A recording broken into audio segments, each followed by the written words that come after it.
All right, I guess we'll go ahead and get this started, just in the interest of everybody, protecting everybody's time. So welcome.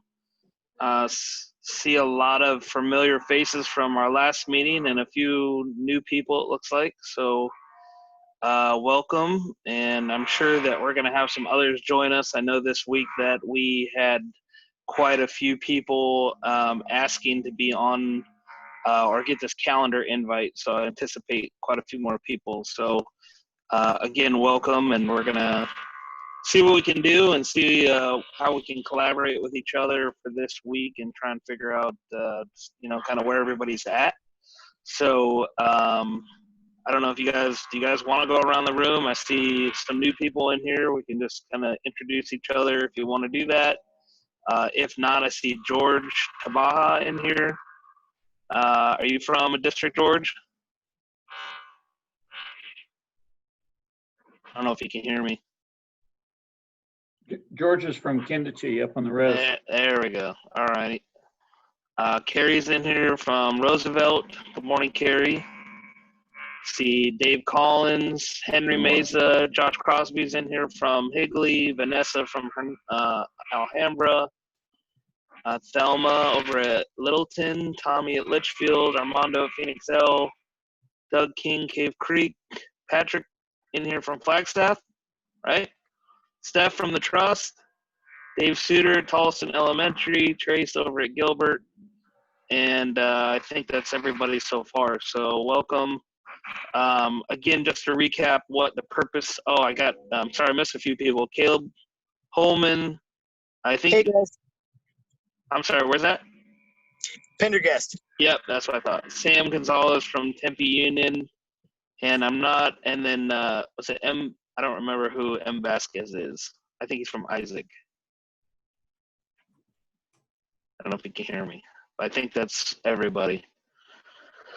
So, purpose of this forum, obviously we've got a lot going on and a lot's been changing. I think our, cases in the state continue to rise, and so there's a lot of uncertainty about whether or not school is going to go ahead and start as it's intended this school year. I know a lot of school districts are kind of making determinations on whether or not they're going to start early, so I don't know if anybody wants to talk to that a little bit, if there has been some new information. Again, I think that there's a lot of, just with that uncertainty, it's easy to get into a dark place. So I hope that we can use this as a structured, positive forum for all of us to just try and get on the same page, share some information. And if you do have comments or questions, feel free to raise your hand or just put your questions in the chat room, the little chat box down below. You can put your questions there, and we'll try and cover them as we get going. But does anybody who didn't attend last week just want to maybe speak to some of the things that you guys are already doing or working on? I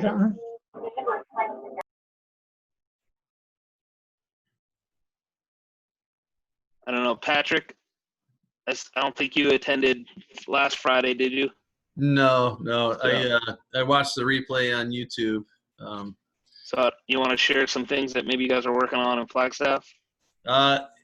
We're not really planning on changing the schedule much, and I think we're probably going to stick pretty close to our ongoing routes the way they've been scheduled. But there'll be, I believe they're going to have a requirement for students to wear a face mask. We're going to do temperature checks as they board the bus. So there'll have to be some time allotted for that, as well as some additional time to wipe down the buses between runs. And then we have 10 of or are getting 10 of the handheld static cleaners, the spray cleaners, and those will be done in the midday and after routes in the afternoon. Got it. Doug? Patrick, has your district considered the liability of a kid who's got a temperature and you leave him at the bus stop and you don't put him on the bus? So the conversation that we had just a couple of days ago regarding that is we will assign that student to the front seat, deliver them to the nurse versus leaving them at the stop. Hey, Jason, don't forget to start record. I already recording it. Okay. But thank you for the heads up.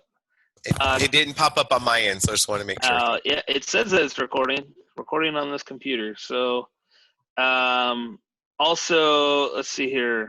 Carrie, I don't know that you were in here last Friday. You want to share anything that's going on over at Roosevelt? Basically, we are basically the same where you guys were last week when I watched the replay. We're doing the same things. We're having those conversations now.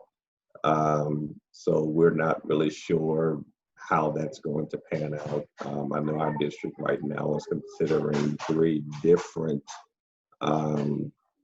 learning environments. So they're considering that at this time. But as far as kids and temperatures and masks, that conversation is ongoing right now. Got it. Thank you. Hey, Doug, how did your meeting go over with the waiver for your district? If you want to address that now, Jason, you okay with that?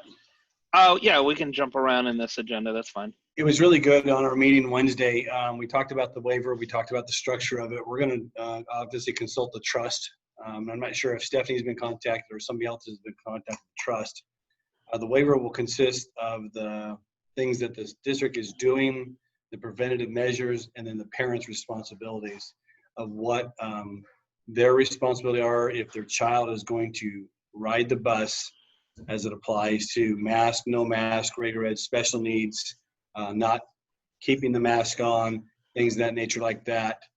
So it'll be an information piece, but also a waiver that will have to be signed, turned in to the district or to transportation. Either we haven't figured out which one on that situation, but we're trying to get that out a minimum of 3 weeks ahead of time so that we can gain and get all that information back and not put any parents in bad position. The school principals were extremely in favor of this. Because they're gonna, in our district, they're gonna fight that battle a little bit if Jimmy or Susie doesn't conform to the waiver standards that's presented by the district, not transportation. And so the school principals, the admin were really big on getting that out to them, getting it back, being prepared for that situation, knowing that there's going to be a possibly situation that comes up. So it's very well supported overall as the district. So are you going to do your routes based on the waivers that come in, or are you just going to go ahead and schedule routes for all eligible students? We're going to do, all eligible students, and then I think we'll see, probably like everyone see, a little reduction of ridership at the beginning with tentative parents and their feelings on that. But no, we'll ride it. We'll do as is, all eligible students in that situation. Okay. Thank you, sir. My district was asking when I mentioned it to him, so perfect. And I think when once that waiver does get approved, if they're willing to share it, we can upload a link onto the TAA website so that others might be able to see what that document looks like and see if they can copy it. So I know time's of the essence, so it probably takes a little while to get that board approved or cabinet approved, whoever it's gonna approve it. So thank you for sharing. Let's see who else is in here that I can pick on. Go ahead. Cave Creek, right? Yes. I'd heard that last week and mentioned that to my superintendent. Yep. Thanks. Ron, you want to share what's going down at Yuma? Well, we're kind of in our particular situation because we transport for two different districts on an agreement. One of the challenges that we have is getting the two districts kind of on board with a direction that they both want to go and how that's going to impact each of the school districts depending on what we do. So, but right now, both our districts, our high school districts that we serve and our elementary, are looking at those three same scenarios, either staying with distance learning or doing some kind of hybrid where you're in school certain days or morning and afternoon. And there again, if they just open school and just have students attend full time, at this point, they're still looking for me to make an assessment on what it would look like to limit number of students on buses as far as the social distancing guidelines go. So they're not completely convinced that that's, probably not going to be an effective way to run our bus service. So Got it. that's where we're at. But I am sharing your guys' directions that you have there as far as the social distancing on buses goes, that I think is going to help me out a great deal. Sounds good. Josh, can I put you on the spot?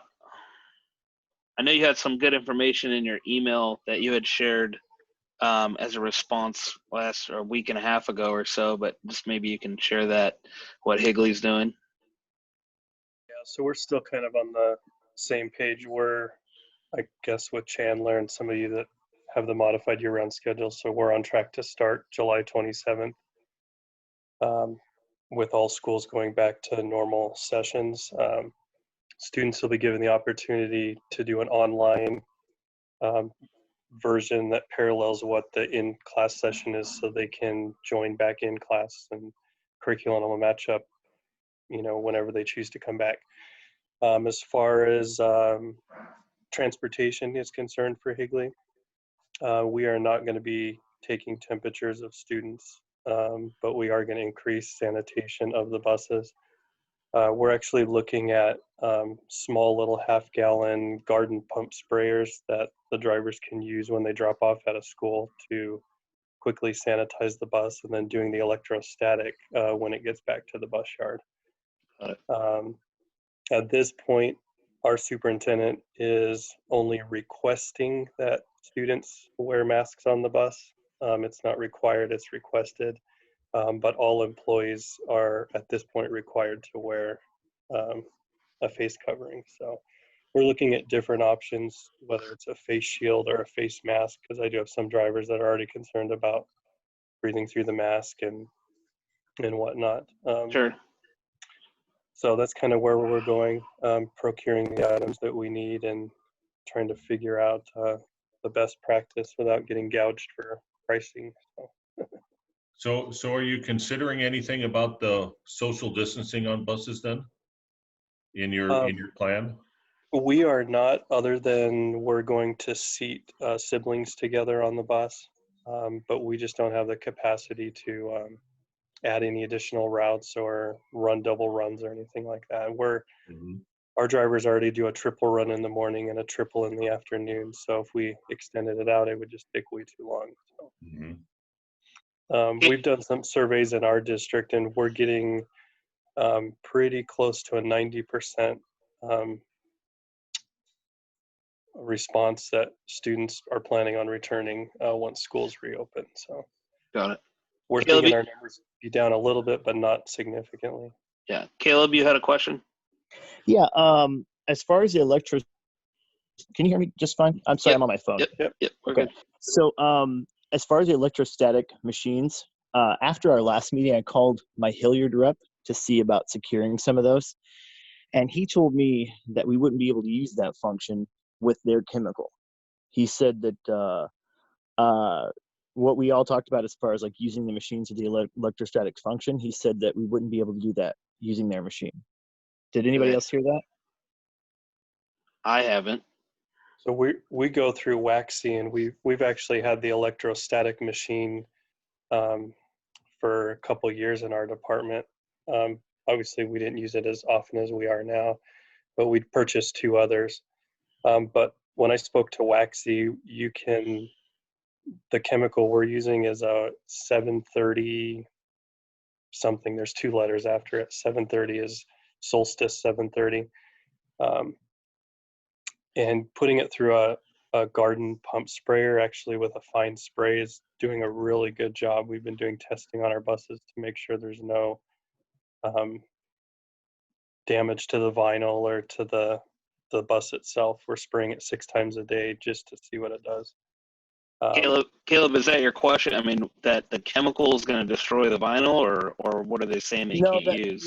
They said that the EPA doesn't approve their chemical to use in that manner. You can still use the device and actually mist their chemical, but Jake is our rep from Hilliard, and he said that it is not EPA approved to use the electrostatic function with their chemical. And I didn't talk to Waxy. All he told me was there were two current companies who produced a chemical that they could use. One of them was Clorox, and I don't remember what the other company that produces the other chemical was, but according to him, he said that we wouldn't be able to use his particular machine with their chemical with that function. You can use the machine as in misting, but not with the electrostatic. Got it. It might be like a flammability issue or something. It might depend on the chemical makeup. But the two products we're using are the 730, like I mentioned, and then we also have Pure Tabs, which smells more like Clorox, but that's what Higley's going with, and we've been able to order and receive those. So do you have an idea, Josh, how you're gonna like secure those under storage? I'm assuming the little half-gallon sprayers. So, or are you guys how are the bus drivers going to transport those? We're still trying to figure that out. It may just be that the school staff or school custodian puts a table or a card out at each bus loading zone, and they come out from the elementary school or whatever school you're dropping at. Got it. That makes sense. One quick thing to consider when I was talking to my staff is they're not in full trust of someone else disinfecting their bus, that they would rather just do it themselves. So I'm kind of going that route and letting them spray what they do spray, so they know it got done correctly or to their standards. So got it. Yes, and we've been using the electrostatic sprayers from Waxy, actually protects us with the same tabs that Josh had spoke about, the Pure Tabs, and we've been using those for 1.5 years now. We're in the process of purchasing additional 5 backpack units. So we're going to be using those in the buses as well as for our special ed classrooms. So it's done well for us for the past 1.5 years, and we're going to continue on to increase the usage as we move forward. Got it. So one thing, I'll stop sharing the agenda for a second and share a different screen. I did put a spot up here on the TAA webpage that if you guys want to start sending, those links to the material that you're using, we'll just start building a list of supply links down here. So Ernie had sent over this backpack sprayer from Victory Innovations, so I put it up there. But if you guys have those links or the links to the actual tabs or the chemicals that you're using that you want to send, we can just start kind of building a database for people to be able to reference. I think that'd be helpful, as especially because we need to probably start purchasing here in the next 2 weeks if we're going to have them here in time for the next school year. So, all right. I wanted to take a moment just to, I think it's important to look at the survey that we have. So some of the responses that we received. So 23 people have filled this out so far. Can you guys see the survey screen? Mm-hmm. Yes. Okay. So I should have done it a little differently and just had like a selection of what closely resembles you, but every district, every email address is in here, phone numbers if you guys want to grab them. But then questions just regarding transportation planning. So it looks like, there's a lot of maybes and no's if there's going to be altering to the school day or school year. Kind of the nice thing about Google surveys is that, or the Google Forms will give you kind of this, pie chart that you can look at some of this information. And I'm thinking that as we get some more responses, I'll probably print this to a PDF and also make it available on TAA website. So if any of the administrators in here want to take this to their leadership at the district to kind of show what comparatively every district is doing, might be a little bit easier to read than in the spreadsheet that I do have currently linked up there. Another question, is your district planning socially distanced students on the bus? So it looks like over half are saying no. 30% are still looking at a maybe, and only 13% are saying yes, that they actually are. So I didn't look at who the yes answer was. I'd have to go back in the sheet. But if that person's in here and wants to chime in about what your plans are in order to make that happen, that would be helpful. It's not me, but I think that question's a little deceiving because it says 12 students per bus. we're going to social distance on the bus where we can with one student per seat, Sure. which would be more than 12 on your big size buses and stuff like that. So that might be a little skewed number. I mean, it is for me because in response to them being 12 or less, no, I said no, but yes, we're going to social distance one student. So you're saying that where you have routes that are, I mean, what's your highest route? 60, 40?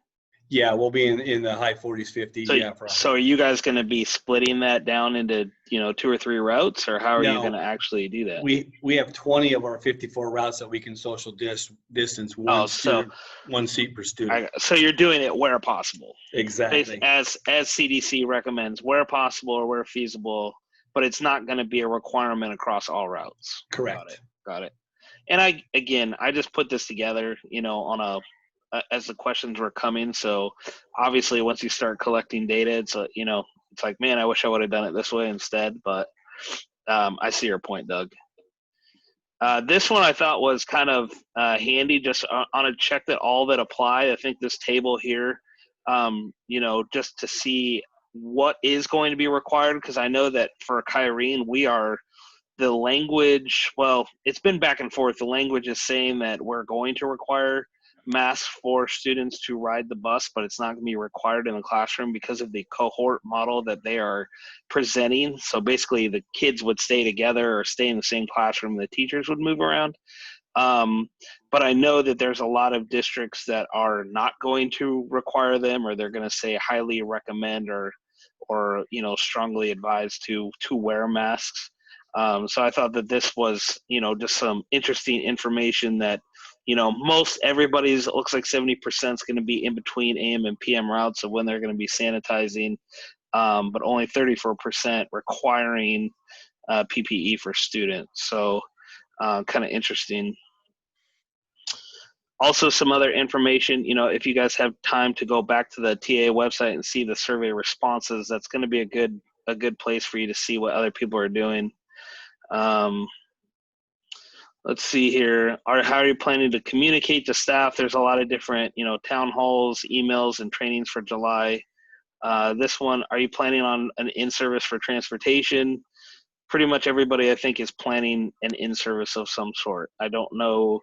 I think for us, we're planning to try and get everybody at least into groups of 50 or less, so that way we can have a lot of time on the bus. And I think it's going to even be more, just my opinion, probably more of the opinion that because in-service or refresher hours are only required every 2 years, it might be more appropriate, since all of our drivers have been off of the bus for basically since the beginning of March, right, that to give them the most opportunity to get back in their bus and drive their route several times, regardless of change or not, so that way they're comfortable and ready to go for whatever the first day of school looks like. So those 6.5 hours of refresher, could they be postponed to next year? I think or just changing the content to be based around what the cleanliness or sanitation protocols are going to be, and what those just everything across the board. There's so much information that we're going to have to share with them. We're going to need that time to get it out to our staff. Let's see here. Planning to communicate to parents. A lot of surveys, a lot of pendings that I saw. District PR person is going to handle communication, social media. I think most districts pretty much have that pinned down, but I also think that it's important for all of us. There's going to be a lot of us that are going to be fielding phone calls from parents wanting to know about what the bus looks like, right? So I think that's going to be probably really important for all of us to be working with the communication group to figure out, is there going to be a central point of contact that they just kind of get kind of a canned answer?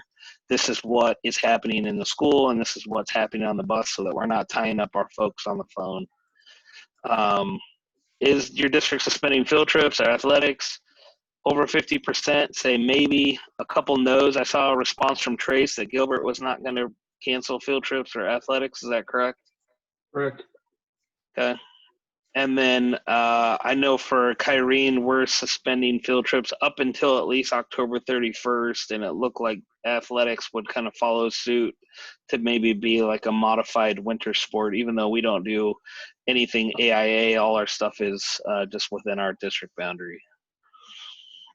And then so there was just information about questions that you guys would like discuss at the next meeting. So I kind of pulled that to this agenda. Let me reshare this.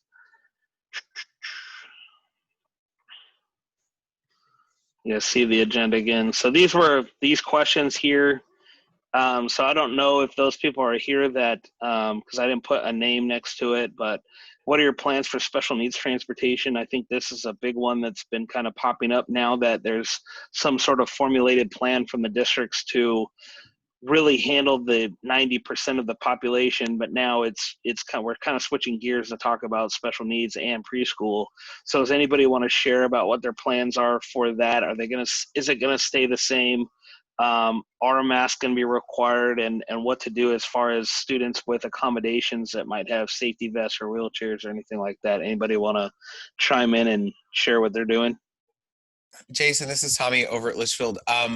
My director that is right over me, we were talking, and we're going to send an email out to parents to ask a question. What we've thrown around was reimbursement for all special needs parents. That way I have more vehicles available for gen ed kids, where we just reimburse the special needs parents to transport to and from. Now, we know we're going to have some that will probably have to, that will fight that. But it looks like a lot of our special needs parents were fine with the reimbursement. So we're looking into that right now. Nice. So I may not have very many special needs to transport at this time. And were you doing that? Were you doing that via survey or phone call, just calling each parent? We sent them an email just to the parents that are on an IEP for transportation as a related service. Okay. So, yeah. It's a lot of accounting work, but especially with our students that are, more immunocompromised, are in our special needs program, especially our medically fragile stuff, parents were very happy with that instead. So sure. And that was some of the things that we've been throwing around also, in that, offering that mileage reimbursement to parents for those that don't. We were thinking about trying to just reach out to them either via survey or just phone, basically calling them and just saying, we recognize that you have transportation, already in the IEP requested for the upcoming school year, but what is your, asking them to kind of determine whether or not they want the bus or not before we even offer, the mileage reimbursement. So I think some parents may just out of the kindness, and not kindness, but they just want their kid to not be on a bus. So I think that will be interesting to see. Anybody else want to share what they're doing as far as special needs considerations go? This is Patrick from Flagstaff. We're still talking about it, but I kind of like the idea of offering SPED parents the opportunity to drive their own students for reimbursement. It changes some of those circumstances where, they're just students who my SPED coordinator calls them mucusy, the mucusy students. Yep. Ones that like to spit and bite and things like that. But I don't know that we've really approached that. We do pay a few special needs parents through the year, and it's a very low number. But that might be a consideration. Sure. Thanks. I think the quicker that it gets out there in front of parents and they know that it's available to them would be, I think, a lot more will take advantage of it. And I think there's a benefit to that, even with, COVID or without COVID, in that, a lot of those special needs requests that become a time constraint for us, and we start to struggle getting students to and from school on time, that is a viable option that can be reimbursed through ADE. We basically just treat the parent as a contractor. So a little bit of legwork to be able to capture those miles and the students that they're transporting, but it is eligible miles for to be reported. Anybody else want to share about special needs considerations before we move on to the next one? Yeah, Jason, at Littleton, we've already routed all of our wheelchair kids, social distancing them. So we split them up where there's only going to be one wheelchair per per sped bus. So we're pretty lucky. We only have about 6 wheelchair kids. Just so that's what we're doing for the wheelchair kids. Cool, thank you. What about your ambulatory students? In typical routes, do you see that they share seats, or do you guys typically have one student per seat for Typically ambulatory students? one student per seat. Got it. Is anybody considering not, or any districts not considering not holding preschool or not providing transportation for preschool? Hearing none. All right, we'll move on to any plans for district staffing plans if an outbreak occurs or rolling closures. I'm not sure who that question was from that person, but are any obviously our numbers in the state continue to rise. So what does anybody have any plans or what they'd like to share as far as maybe considerations that they're doing internally within just transportation to plan for staff, calling out sick, or if there was an actual case? I know that Trace, you and I had talked about using Z-Pass for contact tracing.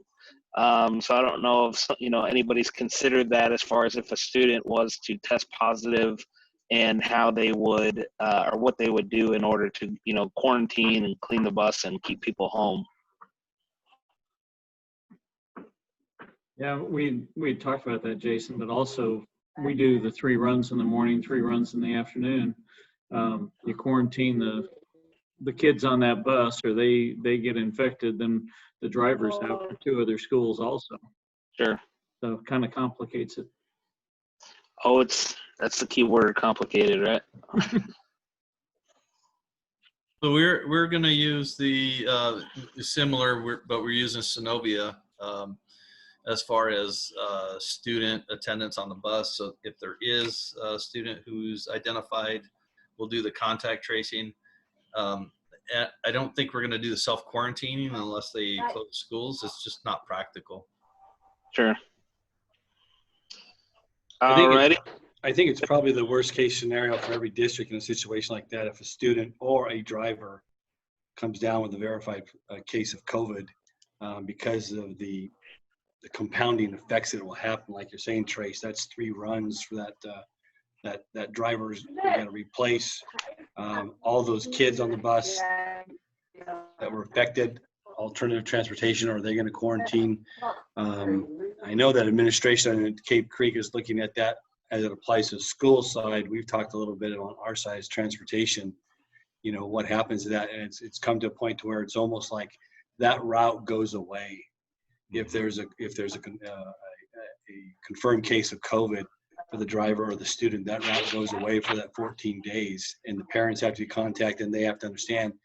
And they kind of feel that that's probably the proper thing to do, and the parents would appreciate that for that reason of safety. It's a hard thing to do, but that's kind of what our plan at Cape Creek is, that route would basically go away for that 14-day testing time, quarantine time.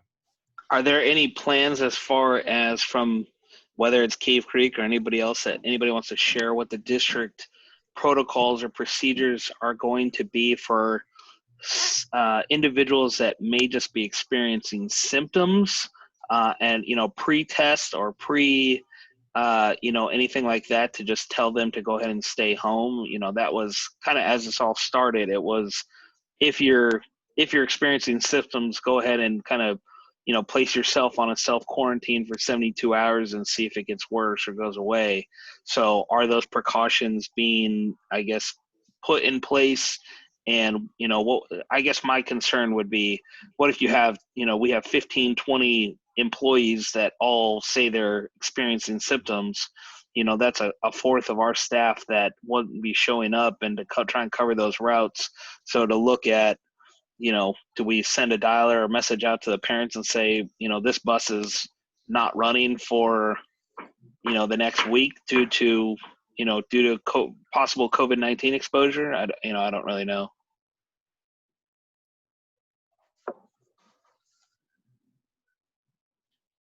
Nobody? Well, it was a quiet group. Yeah, I don't know what we would do. Like, let's say if it was a driver and a busload of kids, but we did have a person test positive here in our shop just a couple of weeks ago. And we did send everybody home for 3 days. If they weren't showing symptoms, they came back to work. And the one that was exposed to it, of course, they were out for the 14-day quarantine. But that opens up to those other interesting concepts of when you have a bus and when you've got all the kids involved with that too.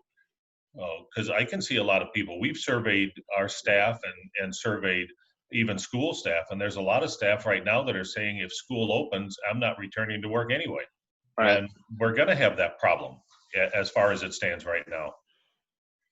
Yeah, I think I only had 3 or 4 out of the ones that I surveyed before the school year ended about their intent to return to work. But I know that a lot of people are, waiting, I think, to see what the exact plan is going to be, before they actually commit whether or not they're going to return.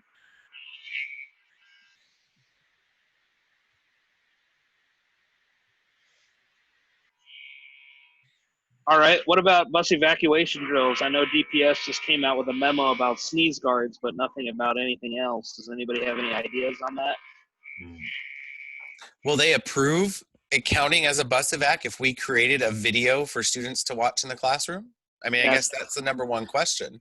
It's a good point, and I thought that if we did like a video that would share and kind of show, does that count? I mean, I think there's validity, and obviously running through the drills just like they do the evacuation drills at the school in case of a fire, fire drills or whatever. But I know that it's being discussed at what that looks like, but I don't know, if anybody else has thought that far ahead. Usually ours aren't until the fall anyways, when the weather's nicer. We don't kick those off in August, but anybody have any ideas, thoughts? So Jason, at Alhambra, we our drill lasts 15 minutes. They get 12 minutes to instruct and 3 minutes to evacuate. And so I was curious about the virtual application of the instructional portion and then the physical practice of practicing that evacuation after the video is watched. Potentially doing it per class, so there's not cross-contamination because a lot of schools are doing cohorts with the students. Right. I'm just wondering if DPS would be okay with the virtual instructional portion of that. I would like to think that if we came up with a plan that, what it looked like, we, just have them kind of talk to it. Josh, you got some ideas? Yeah. So at Higley, our high school students a few years ago created a video for us, and we've been doing it for probably 3 or 4 years. We did it for a different purpose, obviously, but all my drivers were basically conducting the evacuation differently or leaving things out. You know how that is. So the way we do it in Higley is they all watch the video in their classroom and then they just come out to the bus to go out of the emergency exit or whatever. So I don't know if DPS would allow that to count without them physically going out of the bus. But our video's on YouTube, and I'll put a link to it in the chat log here if you guys want to watch it or get ideas. Just don't critique my style 5 years ago with my... What, do you have more hair then or something? Is that what you're trying to say? I don't know. It's every time I watch it, I'm like, oh my gosh. So, but anyway, it covers everything that we went through, and it works well for us at Higley doing it in the classroom. So They don't typically, your bus drivers don't say anything, or they basically welcome them on and they just walk to the back of the bus? So they point out the things in the bus. After the kids watch the video, they'll all get on the bus and the driver will ask, how many emergency exits do you see in this bus? Something like that, just to follow up with any questions. And then they'll direct them how to go out of the bus, which door to go out, and, stay in your seat until we get to your row, and make sure you sit on your rear end and slide out, and then they do it. So it seems to work out pretty well. And when I go to bus evacs after the kids have watched the video, a lot of them recognize me or want my autograph. So it makes me feel good. Sure. So I'll skip over the next one about screening students. I think most of us aren't going to be doing screening students, and we kind of talked about that already about what to do if they were ill. So unless somebody else has any input that they want to add there, we can just move to considerations for HVAC systems. And I'm assuming that question was meaning by the bus, or was somebody meaning by the school? I don't know if that was somebody's question or not. Hey, Jason. Yeah, Sam here from Tempe. Yeah, I put that out for, HVAC on the bus itself. Okay. Just seeing if, anyone was looking at any other options, technologies, HEPA filtration.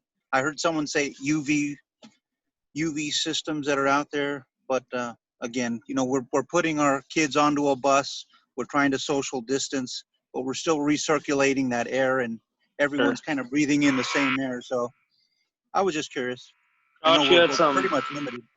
Josh, you had some ideas about dropping windows or a couple windows here and there, and I know it's going to be hot, but did you want to share about that thought? Yeah, my only thought was, unless you have like a type A bus with factory air on the dash, everything you're getting is recirculated air anyway. So if some of the windows were cracked just a little bit, that would increase the fresh air going into the bus. It would obviously make the bus warmer. Trace may know more or have suggestions more on that, but it was just a thought that we had to get more fresh air into the bus. It certainly wouldn't hurt to leave a back window open and crack a front window just to try to get some draft through it. But other than that, there's not much we can do with a, regular bus AC system. I know a lot of drivers will use their AC, keep the AC on, but then they'll pop the front roof hatch so it's open, and then the rear roof hatch so that they get that, kind of flow throughout the bus. So on the other side of that, one of the things that I had read recently, and there's a company that's working on using heat to kill the virus, but supposedly, and I would encourage you to do your own research as well, or get it verified, but 135 degrees for 15 minutes is supposed to like 99.99% eliminate the virus. And putting the windows back up, possibly when the bus is parked, and closing the door during the downtime. I think our buses get up to 135 degrees anyway, sitting in the sun. Easy. So Yeah, that might be a good thing to consider as well. yeah. Well, on some of the meetings I've attended, even with our building maintenance, that's what their recommendation is about the HVAC systems in buildings, is just to bring in more fresh air. So it makes sense to do that on our buses. Right. all right. And then the last question that was on the survey: what will ADE or the state pay for and not pay for? So I think this is probably a very, very fluid question, but does anybody want to kind of talk to maybe what they've heard, or the ways maybe that they're documenting their purchases and making sure that all of those expenditures are being, kind of able to be tracked and shown in an audit or a way to be reimbursed?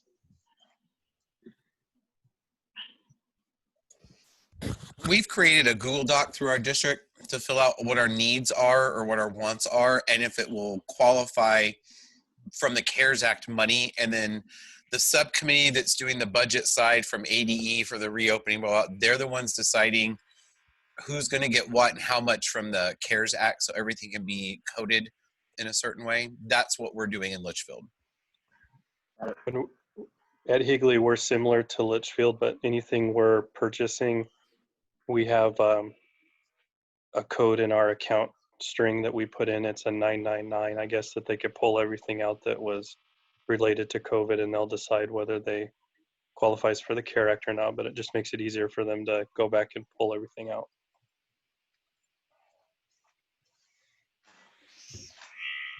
All righty. Anybody else have anything regarding the survey questions that they'd like to have inputted?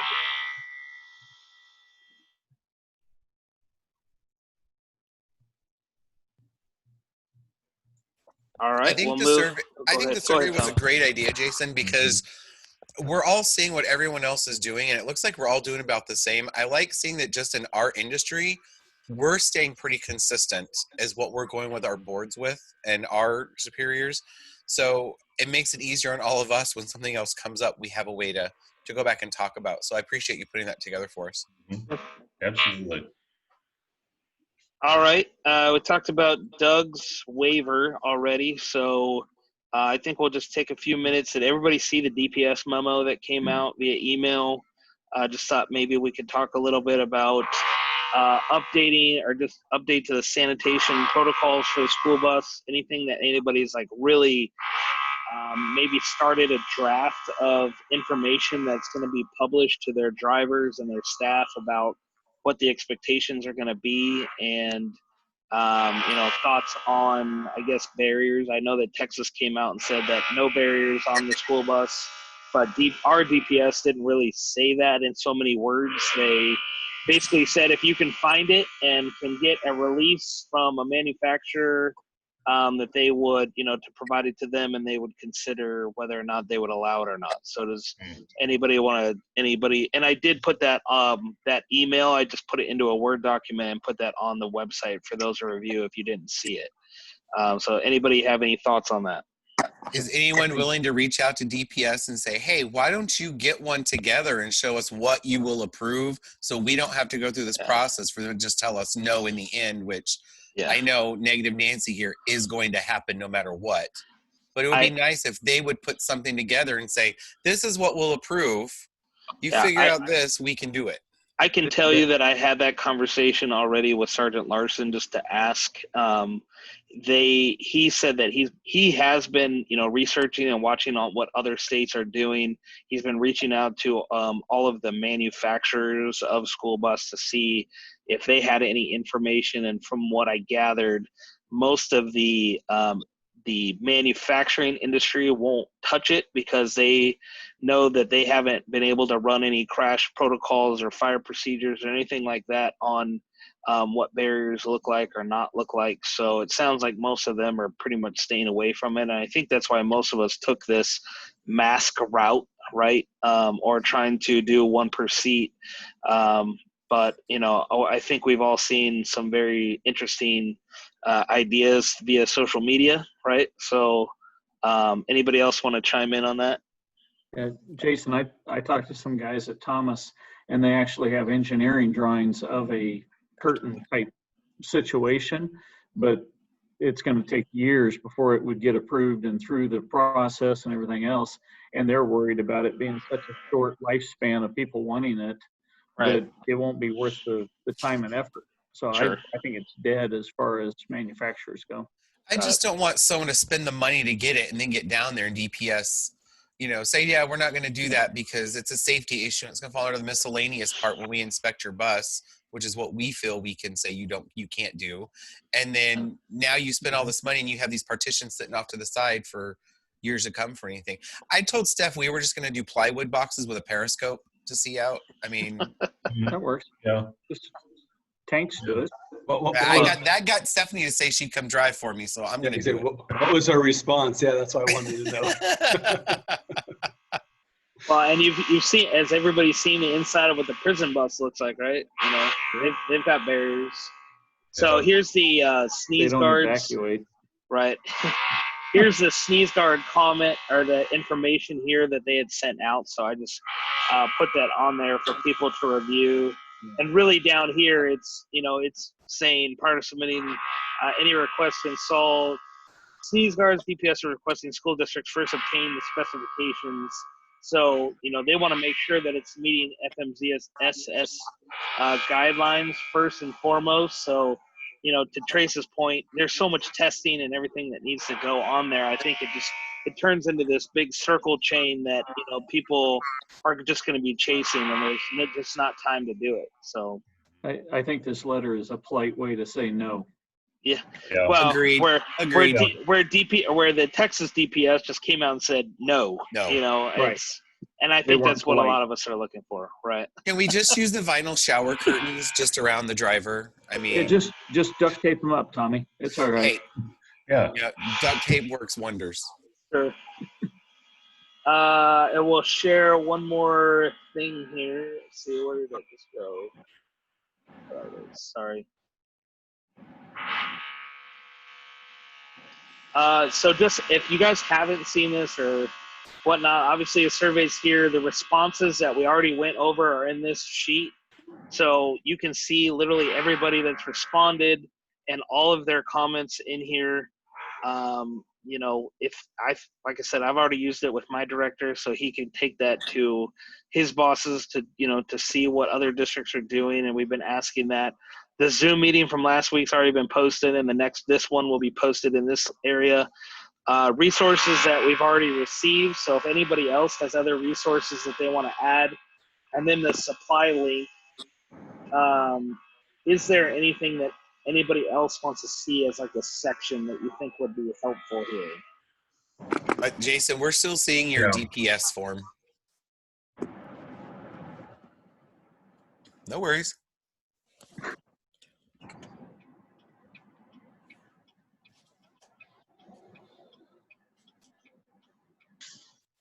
Now Jason muted himself. Now I'm muted. Yep. Been a long week. Dang, even the young kid can't get technology right. Yeah. You know how hard it is to get this on a 13-inch laptop? I'm so used to like all my screen space. So surveys up here to shoot. You know, now you sound like an old man, Jason. Come on. Share with everybody. This Zoom meeting will be down here, and we'll just keep posting them. Extra resources. I put Stephanie's trust information up here that she sent, and I don't know, Steph, if you want to just have a few words to say in here, feel free to chime in.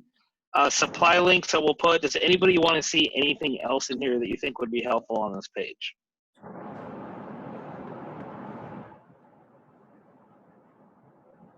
No? Wow. Oh, that's good. All right. Has anybody Good thought job. about hand sanitizer units mounted in the bus? You know, where you can get like some foam or something like this. We've been looking at that. The big look at Stephanie going crazy, which Jason and I give her that face all the time. But Trace, I'm not listening. I'm not listening.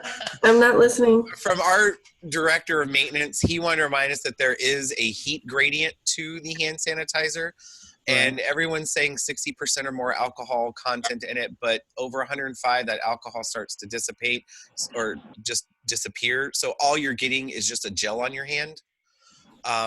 So it was kind of hard finding something that didn't have the alcohol in it, but Go ahead, Steph. Here she goes. Here she goes. I'm just gonna mom you on this item only. Just only this item. Only? Jason, make sure. I'm glad this is recorded. Should I mute her? So here's the thing. For the ingredient to be considered sanitizing, it has to be 60% alcohol per CDC guidelines. So anything less than 60% will not do the sanitizing job. So that's number one. As far as installing it on your bus or allowing your drivers to have it on your bus, you do you. I am full on. You do what you have to do. But remember, Tommy's point to it dissipates is secondary to the fact that before it does, it's a fire risk. It's if you install something right at the door and the worst case scenario happens and you're in an accident and it's hit right there and it goes boof, or you've got a student who has a reaction to exposure. These are things you have to consider. That's all I had to say. That's all I have to say. You don't even want to talk about your form that you sent or your document that you sent out? Have you been getting good feedback on it? Oh, yes. With that being said, the trust board said, wow, there's a lot of stuff in here that school districts are not going to be able to do. Well, that wasn't the point. The point was to start a discussion. My hope is that you read it, you thought, oh, we can't do this, we can't do this, maybe we can do this, oh, that's never going to happen. Shower curtain, not happening. But at least it sparked a conversation because there wasn't anything else out there unless you did what I did, which was Google everything that anybody is doing right now in the United States. So if it generated conversation for you all to have with your administrators, That was the goal. Sounds good. That's Thank it. you. Yeah. Wasn't the DPS little letter that they sent out, didn't it mention hand sanitizer? And they were like, Well, I tried to pin her down on that, Miss Jennifer. I tried what to does your pin her minimum down on standard it, say?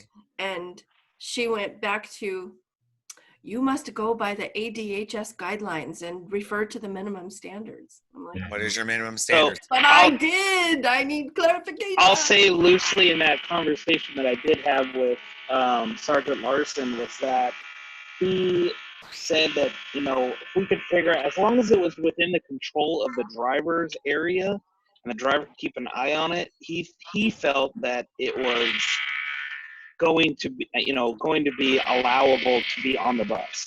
So however we secure it, however we dispense it, I think as long as we come up with an agreeable non-trip, non-bag snagging, way to secure it, that would be agreeable. He didn't feel that this was the right time or a reasonable time to come out and say you couldn't have it on the bus. It needs to be in writing. I From know a that, liability perspective, if you're going to do it, get it in writing. Sure. Somebody said here last week, we do it and DPS has never said anything. Well, DPS, and that's a very fair statement. It's a fair statement to say, well, this is how we do it and DPS hasn't said anything. Mm-hmm. Where something is said is when the worst case happens and an investigation is happening, and then suddenly you've got an attorney saying, show me where it says you can have this. Mm-hmm. And Right. you know exactly where DPS will fall. Oh, it doesn't say they can do that. Mm-hmm. So I just caution you, get it in writing. Depends on your inspector also. Well, Miscellaneous. depending on the inspector you have, you could get a different answer. Mm-hmm. It does say in minimum standards that you have in the emergency kit that it needs to contain 2 disinfectant wipes, antimicrobial, and that does meet the CDC's requirement. I think it's 65% alcohol, ethyl alcohol. So maybe that could be an option. Instead of using hand sanitizer, use Wipes. hand wipes. Handing wipes out. Tubs of hand wipes. The only caveat to that is the trash. Are kids gonna throw the used hand wipe away? No.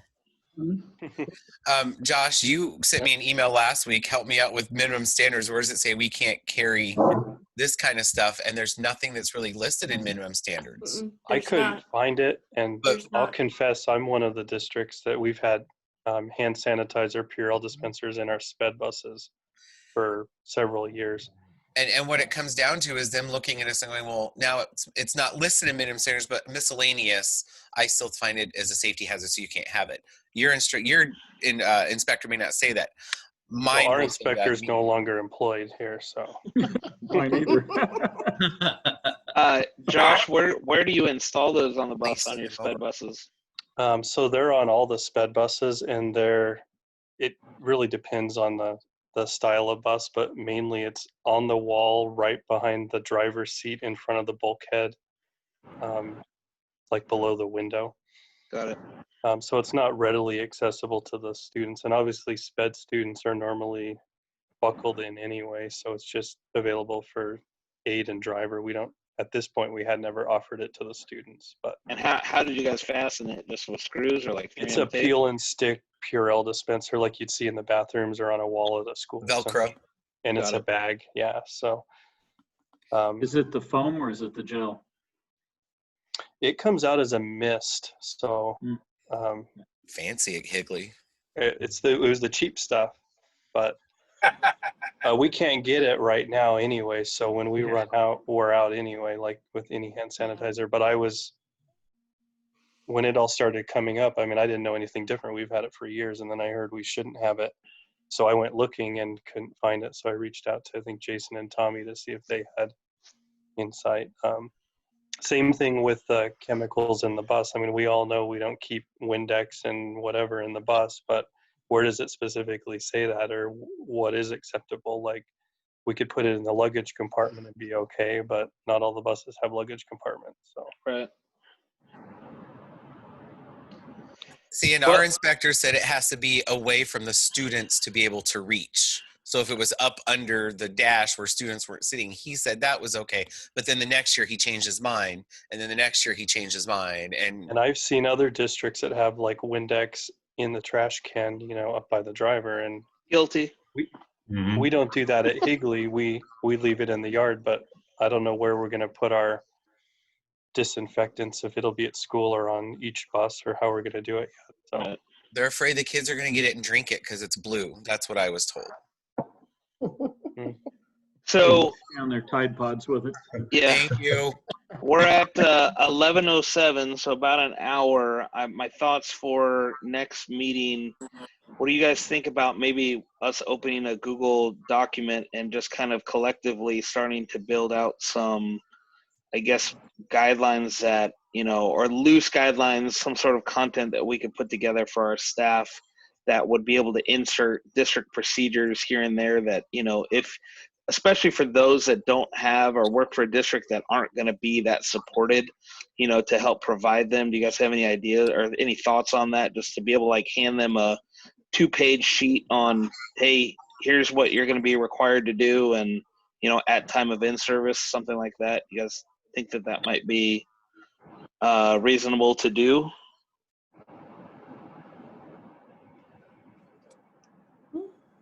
Yeah, I nominate Steph Well, from tough crowd. Oh, no, I'm not doing it, but I'm certainly happy to read it. Yeah. But I do think a Google Doc can get some collective thoughts on there would be a great place to get started with that, so we can all kind of see a little bit more what people are thinking instead of trying to decipher that, you know, to remember what to talk about. So I think for that, I'm thinking, you know, a lot of districts are going to need help for in-service, you know, putting in-service, whatever that in-service looks like together, sharing district procedures that are going to come up, and just my thought was just try and come up with a collective tool that we could all share or have a starting point, didn't have to, you know, reinvent the wheel. well, it definitely shows a lot of support, because I know I've gotten a lot out of this, because it sounds like a lot of your districts are ahead of what we're at in the process of making these decisions anyway. So it's going to be very valuable information. Well, and we're going to be watching Josh very closely as he starts school a lot sooner than most of us do as well. Josh and Chandler and Queen Creek, who has announced that they're going back full with no distance learning or anything. So we'll be watching them as well to see how things are going too. Yeah. Are any districts going to start prior to July 15th that we know of? I don't think so. No. So we have a summer school program that's going to start like July 6th or whatever that Monday is after the 4th of July. And they are offering busing right now for that, but I don't know what our numbers are yet. They just are opening enrollment now. So yeah, we're going to start summer school as well, but they're only looking at maybe 200 kids, and of the areas that they're pulling from, like 120 of them will be walking. So I may be lucky with, you know, 3 buses with 20 kids apiece. So, but yeah, I think our numbers will be really low as well. So. At least there'll be an opportunity to test run, you know, the procedures that you guys are putting in place too. So correct. Our summer programs were all moved to virtual. The only thing we've got is basically the FACTS program, which is before and after school type daycare. They call it Camp I Want to Go over the summer. And they've only got about 50 students. They capped it at 50 versus what's typically about 250. And we're not running buses at all for any kind of summer programs. All right, well, I'll put some collective thoughts together for our next meeting, and if you guys have anything that you know would like to have asked, go ahead and you know, shoot me an email, and maybe I'll put another survey just response of like questions that can just be asked. This is your name, you know, your phone number, email address, and just any questions that you might have, so we can just keep going back and just have a collective response sheet of questions being asked and try and figure out how we can answer those best for people that might be fielding those questions, if you think that might be a good idea.